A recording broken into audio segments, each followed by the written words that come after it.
ukiwa mgonjwa, vitu kama hizi tuseme utatafuta. But when you get to your body, you're falling sick, it might trigger something. So let's go to Job chapter 13. Job chapter 1, verse 13. Job chapter 1, verse 13. Job chapter 1, verse 13 says, one day when Job's sons and daughters were feasting and drinking wine at their oldest brother's house,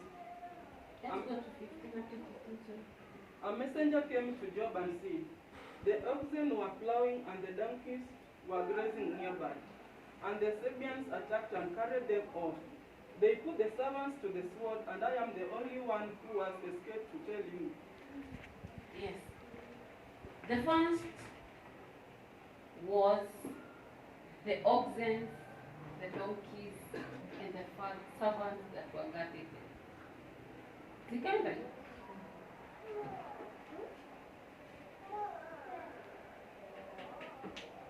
The next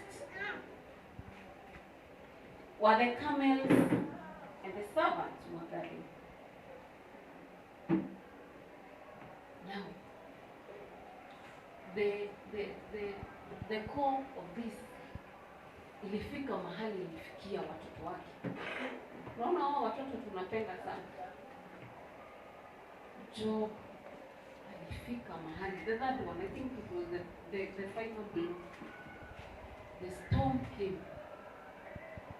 Ikabeba nyumba na watoto wake kafia hapo. The Christian that we are, believe you me, hapo ningekuwa mwisho wetu na Mungu. Kwa sababu as a mother, I don't know about fathers. I don't know about you. But as mothers, mtoto umebeba miezi 9, ukamlea, ukakosa kulala usiku, na si mmoja, in a split second, hata mmoja.